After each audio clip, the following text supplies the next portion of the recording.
ya salama ko gorane kono kopo ne keme kokonne ala fe wa ko lubu to na tunyunta afanu de tokare poni de tokare afanu lande de poni kitete teme dese to amal do poni de teme Afrika wa binye de la ramata ka lati kitete wa ichi kitete chi pa na da yate amfani to na do tokare amfanu wetere poni te nyetene da wete pa pele bikade be mata be kon ni yakina insha Allah to te kana do tokare ka kan o petu je ga ta pa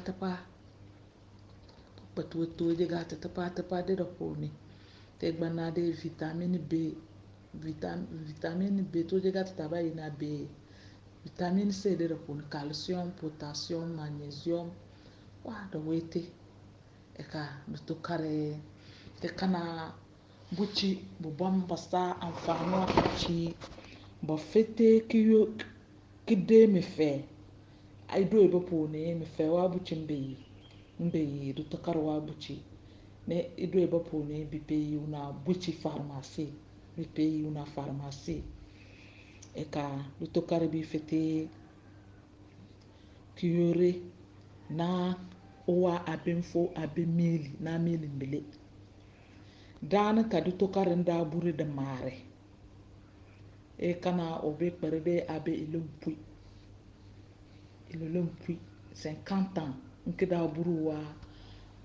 ma adawa achibi ma les français ka ina fruit o perde 50 ans nke se da buri ma o kele do tokare sabuchi buba ichi poni wa me fe mbifte wana me fe mo fofo me do bo gbenie donc do tokare ka kan ne o wa apopo sa amfani kitete o wa eba dese tegbana onye ka be le na onye ka be kete do wa apopo da kpenge eba ya me wa me ya bo ngabo apopo ka be na apele mbebi branche ya mbo abe we mata sa amfani branche ma apopo branche na apele ngabo apopo ka de we mata sa amfani kitete dawa muyo dawa abi di achibi ngada teme we na de chibiri kana abi de repone abi ma be le na abi da kpengi muyo français yi na pain de singe apempe poni ne kana muyo mamete o amfani de repone da wete de metane dawa apo poni amfani de dawa ichubulu poni amfani de ta fiti kada ndo koko be pele bi titi ga fonga tululu na de kina be pele bi kone kuri insha Allah mata goya yote alafia tokare ka kan ne tagbana ndonga bayi na Madagascar ndoma we nkpa atoka epa na le mewe do tokare wa ichi atoka ne epa do tokare wa ichi na do tokare de daban de minye Madagascar bamba gbablule eka Madagascar bamba gbamlule do tokare yefete ko na deta kilolo ni nyimini ope tuoje gate de wete oponi te vitamine C odera poni banade tuoje gate tata ina vitamine C o bomba poni vitamine C de milobe wa vitamine C wa mpoa de milobe milolebo kepo ichi wa yake koko ope kata ina fer ma wen logo ni misawa ko walubo tokare onye junao kabo na mesa chate o da pe gam de do tokare ka kan ne te kana owa ato mesawa ko walubo udelibo dese bado na asm na kopolo wale mi talulo didabo olo ocha asm ulebe nkpomkpemkpem unyi wentebo dutokar ka kanne unyi sitina oya ocha disitiri kecha banbane dutokare o wadu to wete wi dutokar wadu to wete anyinwa ko walubo dikpenchi ponu wa noyam tene ponu manja wa noyam dutokare dede ponu onyi wa achugu ponu wa noya ai akpo ponu wa ewe deta we na rheumatism dutokare ocha ekoko ai nwenkane dutokare oya dawa banela onyipewa odamwa de kare yori onyipewa odamwa de kare yori de kedala bifo de bi yori dutokare o logo ni kecha ekoko ai onyipewa komali dape onyi gbanaru tokare dapete dutokare bipele bebe kono kupunda wete ai nkpa ngakwe de français kadu na tout sèche dutokare ocha owadu to wete te gbanna pom te patika kobara te gbanna de se komali wa de pere te ki lololo ewile ko onyi bona dutokare wa apo nke chongo dan mangme wa be chaya mboda poni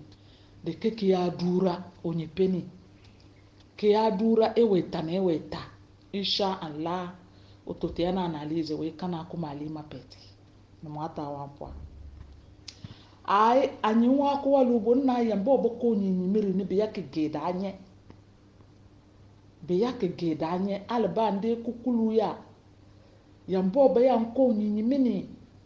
be yake gedanye be bona du tokarwa de pele dabo apopoka yo de pele do wadma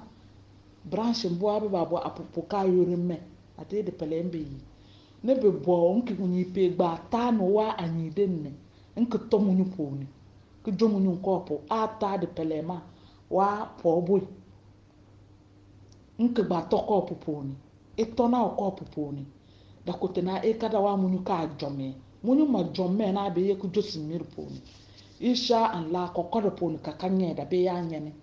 ito na ilana ito kunye ko do ilana bere to ki yende to journée poni nwe du mbir poni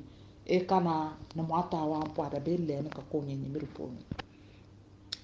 ye bone dutto karma bona wa ko nki deni deta yi ku kanne ku ka wa amfani wetele dutto karwa apopo ngakobi be sada wa muwe winte yina ku kai ku ka wa amfani weto ni bo ni fetena ku ka wa dijeri ye bona kopolo deta yi asme dena nuni no fete ku kama kukoro basa ba den to karwa apopo ka kasa ka ka chawe be botese ka ka joto banade be jona gati wata jonti daga nampu ngata jonti daga de pumbu moy be totesi de litawa be bunama na de kena ko tape tana ko champene onye nyo mpu nkolo kujobo ni nyo mpu nkolo onye nyo de ke chode boko embele no mwata wa mpu awe kana ewe ma da tona da be batera fona wa mse no mwata wa mpu dutokare na kuka ma kabere gba menyefe wa ibo infection urinaire ijona ekana da chete ai fumba mo onyi umone onyi wala mbo mo onyi wente poni inflammation me ekana dutokare da chete dutokare ka kanne dese de upe ma mbe ka wete na mbekpa otoro na obana du tokare na kuka wa dijeri mete da logoni ki yimbe bito ya du tokare tujo nko masha Allah albasa nko upenje da logoni ki yimbe du tokare logoni na da logoni ni na da cha ka tai na manke bilolo ni nwenka wa banela ha dawa muyo du tokar wa muyo da sa kuka dawa achibi wa muyo baya ngini juye onyi fete na wa do nyor calcium wete de poni do logoni akpo poni wa banela kabere gba akpo wa no ya me aye onyi kana da yawo wonte poni be ba da gate me da du tokarwa muyoma ocha we mete ocha iwe de wete obate de se onyi bado na onyi tide ga ka fo na karansa ni tuweje gate ka wete onyi wente poni ka ubu na du pele bibe ba udengi de pof du tokare onyi do na du tokarwa abiwa muyoma kana da logoni onyi bi fete to muni poni kenyo na ke ye ju na kan pe mo muyoma kumu muyoma mangma mete da ya to wa la ma gana wa nor bu fumba be mo ne obusa du tokarwa muyoma dawa abiwa muyoma tai alangba na pen de singe be buni nkoka ba bu koke mbe dani iyo wa muyo kumwe ko kama pon nkije amfani de pon de wete de metane nwa kwempo bitokare wa mpo de onyi bona kituna marché bio mponi fadin baba pete na to wa metenta pawa tijega tabana yosi nyambe wa fadin mponi kada wa mpo dawa mpo ma ologoni de se onyi wa allergie ka chare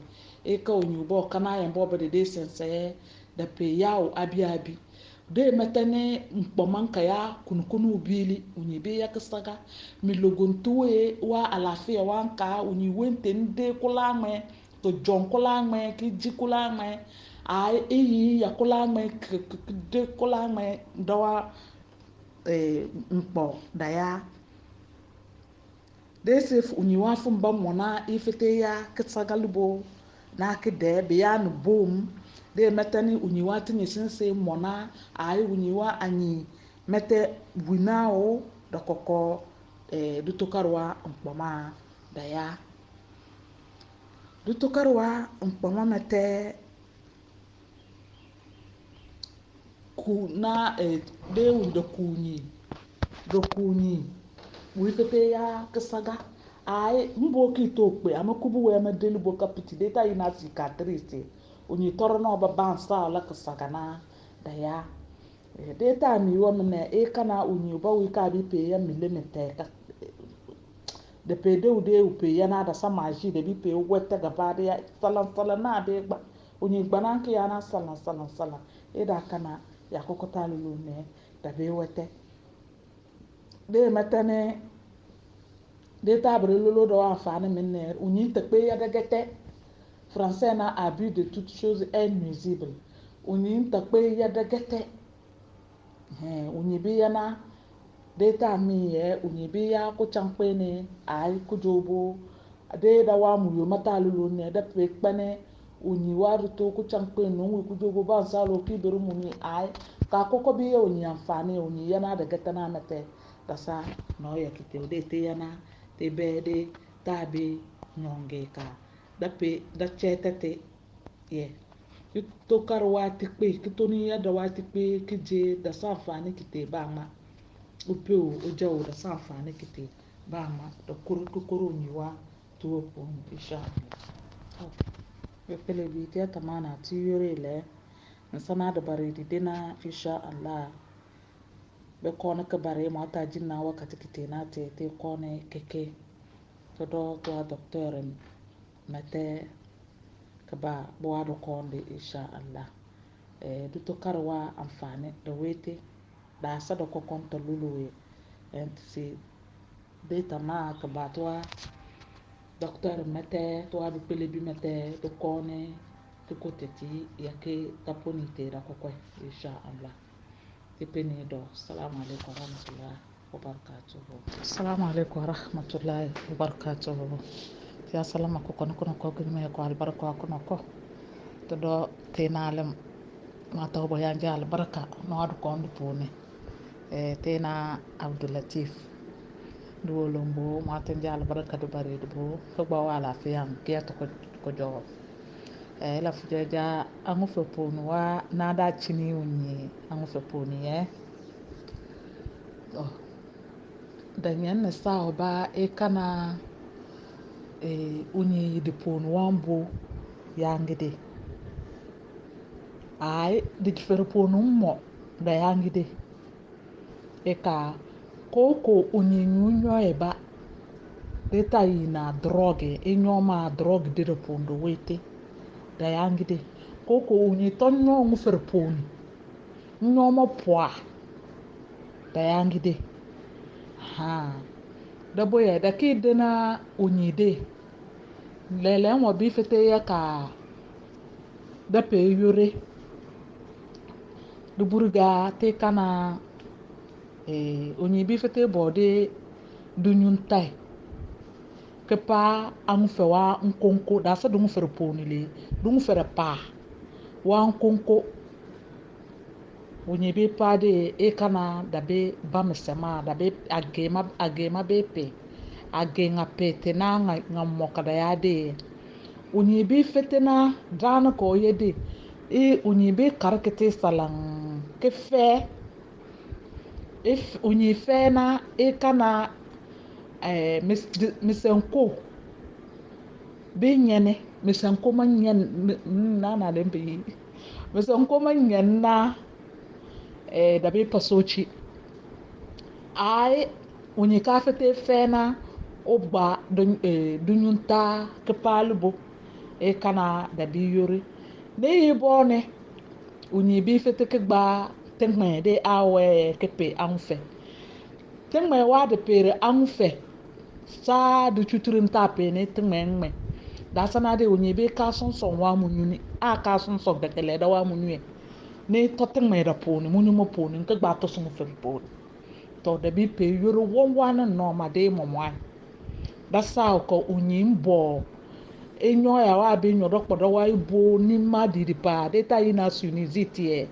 ai inflammation infection ka unyi bi fete cho bi ya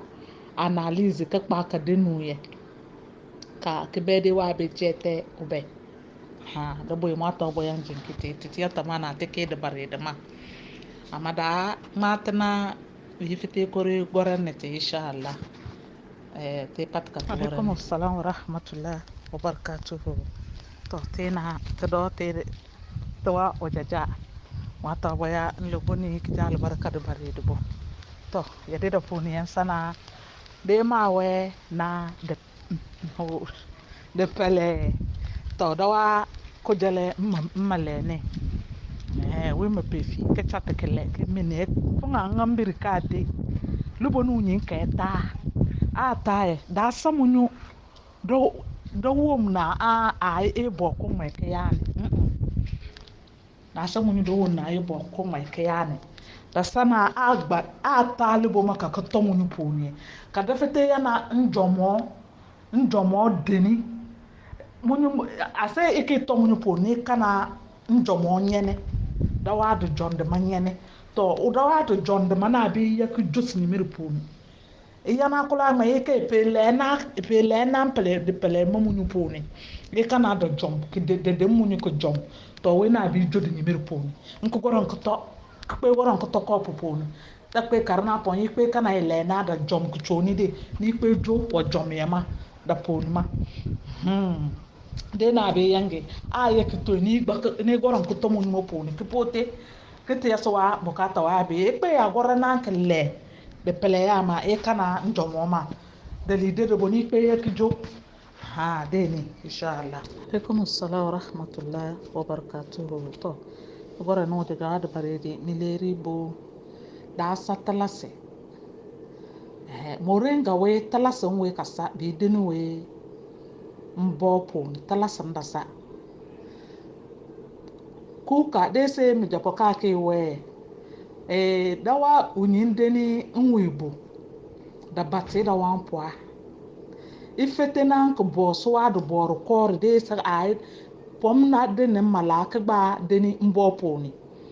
da ya ije no suru alo kpo ama moringa ka kan ne ide na we mbo poni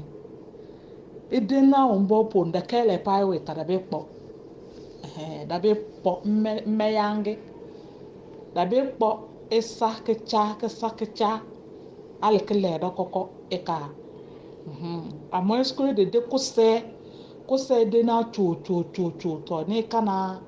da wa do kporma da bi gore jonge ama de na nka ne ideni kudi poni o ye we tade we bi pe kpone e balance ngalo manje do bursi ka amakuka duto karo we jo kupo moringa kupo moringa da chane banya be koko pata chir o baka deni mbo poni ngwi poni al fonga ngwe ka pwae be ngwe wata manja na bi toka ntoka le ma da sa man bedeni kideni ku konti ku bokiyo da sa ban ku sai da ko benyabe eka ha ama sana ke la na ya na nyo pomene ai ifete kidenu mbo poni alba malolo ne mama jabi denna mbo na du tokar da china da wonni mbe bo kideni ke gba ku kakiyo mwe poni madeni ngi nyi na te pe malanje ama sana na ngonu nyi ka be ya da da wete sese ai onye be toroba kideni mbo poni ke tawa unwe dena ko se da be kpo de dena ko se de da be kpo gamne do bo mata bo yanje nkitete insha Allah moringa we ban le we mbone be deni we mata bo yanje nkitete assalamu alaikum warahmatullahi wabarakatuh. To ku kawa de vere tena ojaja ko nyi ne tena ojaja lulu bo e kana ku kama da bata chate be ba chate no kujo da bere be penoya da kpe ba do kada jombo ama be ba mete gore chate ne tanto no wa emode e ka be ba chate da chane e kana kutoko choi manja wa kuka o ai ndilulu kwa wate chasire da boye be ba chate e kana ke manja